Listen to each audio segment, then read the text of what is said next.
தோழர் வணக்கம். தமிழ்நாட்டில் ஆட்டோ தொழிலாளர்கள் அதிக உறுப்பினராக கொண்டது சிஐடியில் தான். ஆனால் சிஐடியில் இருந்து ஆட்டோ தொழிலாளர்களுக்காக எத்தனையோ கோரிக்கைகளை வலியுறுத்தி அரசாங்கத்திடம் போராட்டம் நடத்தியும் எத்தனையோ பல நல்ல விஷயங்களை செஞ்சுட்டு வரீங்க.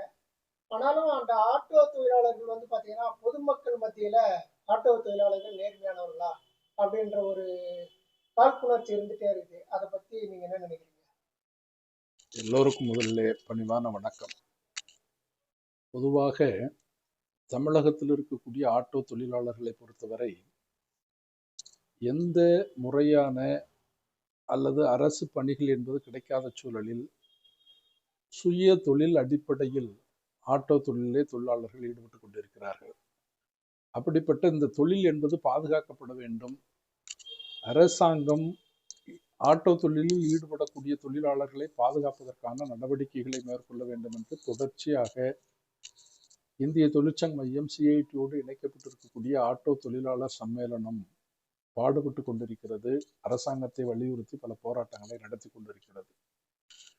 மக்கள் மத்தியில் ஆட்டோ தொழிலாளர்கள் நேர்மையற்றவர்கள் என்ற பிரச்சாரங்கள் என்பது சில ஊடகங்கள் வாயிலாக தொடர்ச்சியாக வெளியிடப்பட்டு கொண்டிருக்கிறது. பணிவோடு நாங்கள் தெரிவித்துக் கொள்வது, 1989 ஆண்டு மோட்டார் வாகன சட்டப்படி ஆட்டோ என்பது பொது பயன்பாட்டிற்கு, பொது போக்குவரத்திற்கு உட்பட்டதாக இருக்கக்கூடிய காரணத்தினால் ஆட்டோவினுடைய கட்டணத்தை தீர்மானிப்பதற்கு அரசாங்கத்திற்கு உரிமை என்பது இருக்கிறது. 2013 ஆண்டு முந்தைய அண்ணா திராவிட முன்னேற்ற கழக அரசாங்கம் மீட்டர் கட்டணத்தை சென்னை மாநகரத்தில் ஆட்டோவிற்கு மீட்டர் கட்டணத்தை நிர்ணயித்தார்கள். ஆட்டோ கட்டணம் நிர்ணயிக்கப்பட்டு 13 ஆண்டுகளுக்கு பின்பும் கூட 2013 ஆண்டு நிர்ணயிக்கப்பட்ட ஆட்டோ கட்டணத்திலிருந்து எந்தவித மாற்றத்தையும் இப்பொழுது வரை அரசாங்கம் மேற்கொள்ளவில்லை. 13ஆம் ஆண்டு ஆட்டோ கட்டணம் தீர்மானிக்கப்பட்ட போது பெட்ரோல் விலை 60 ரூபாயாக இருந்தது. கேஸினுடைய விலை 22 ரூபாயாக இருந்தது. 1 கிலோ கேஸினுடைய விலை. டீசல் விலையும் 50 ரூபாய்க்கு குறைவாக இருந்தது. இன்றைக்கு 13 ஆண்டுகளுக்கு பின்பாக பெட்ரோலினுடைய விலை என்பது லிட்டருக்கு 100 ரூபாயை தாண்டிவிட்டது. ஆட்டோக்களுக்கு பயன்படுத்தக்கூடிய கேஸினுடைய விலை என்பது பொதுத்துறை நிறுவனங்களில் 65 ரூபாய்க்கும் தனியார் நிறுவனங்களில் 85 ரூபாய்க்கும் விற்கப்படுகிறது. ஆட்டோவினுடைய விலை என்பது உயர்ந்திருக்கிறது. ஆட்டோவுக்கு பயன்படுத்தக்கூடிய உதிரி பாகங்களுடைய விலை என்பது கடுமையான அளவிற்கு உயர்ந்திருக்கிறது. சென்னை போன்ற நகரங்களில் வாடகைக்கு குடியிருக்கக்கூடிய ஆட்டோ தொழிலாளர்களது வீட்டு வாடகை என்பது உயர்ந்திருக்கிறது, மின்கட்டணம் என்பது உயர்ந்திருக்கிறது, குடிநீர் வரி என்பது உயர்ந்திருக்கிறது. ஆட்டோ தொழிலாளர்கள் பயன்படுத்தக்கூடிய அனைத்து கட்டணங்களும் கடுமையான அளவிற்கு உயர்ந்திருக்கக்கூடிய சூழலில் மீட்டர் கட்டணம் மாற்றியமைக்கப்பட வேண்டும் என்ற கோரிக்கையை தமிழ்நாடு அரசாங்கத்திடம் ஆட்டோ தொழிலாளர் சம்மேளனம் தொடர்ந்து வலியுறுத்தி கொண்டிருக்கிறோம். சென்னை உயர்நீதிமன்றத்தில் நடைபெற்ற ஒரு பொதுநல வழக்கில் சென்னை உயர்நீதிமன்றம் சென்னையில் இருக்கக்கூடிய ஆட்டோ தொழிலாளர் சங்கங்கள், அதே போன்று ஆட்டோ தொழிலாளர்களது பயனாளர்கள், பயணிகள், அரசு அதிகாரிகளை கொண்ட ஒரு முத்தரப்பு குழு என்பது அமைக்கப்பட வேண்டும். ஏறி வரக்கூடிய விலைவாசி உயர்வுக்கு ஏற்ப மீட்டர் கட்டணம் என்பது 3 மாதங்களுக்கு ஒரு முறை மாற்றி அமைக்கப்பட வேண்டும் என்று சென்னை உயர்நீதிமன்றம் தமிழக அரசிற்கு உத்தரவிட்டு 7 ஆண்டுகள் ஆகிறது. அந்த உத்தரவை தமிழ்நாடு அரசாங்கம் அமலாக்குகிறார்களா என்றால் அமலாக்கவில்லை. மீட்டர் கட்டணத்தை இதுவரை மாற்றி கொடுக்கவில்லை. ஆகவே கடந்த காலத்தில் வாங்கிய கட்டணத்தை இப்பொழுதும் வாங்கி கொண்டு அந்த தொழிலை நடத்த முடியுமா என்றால் நடத்த முடியாது. இதே காலத்தில் அரசாங்கம் நடத்தக்கூடிய போக்குவரத்து கழகங்களுடைய பேருந்து கட்டணம் என்பது கடுமையான அளவிற்கு உயர்ந்திருக்கிறது.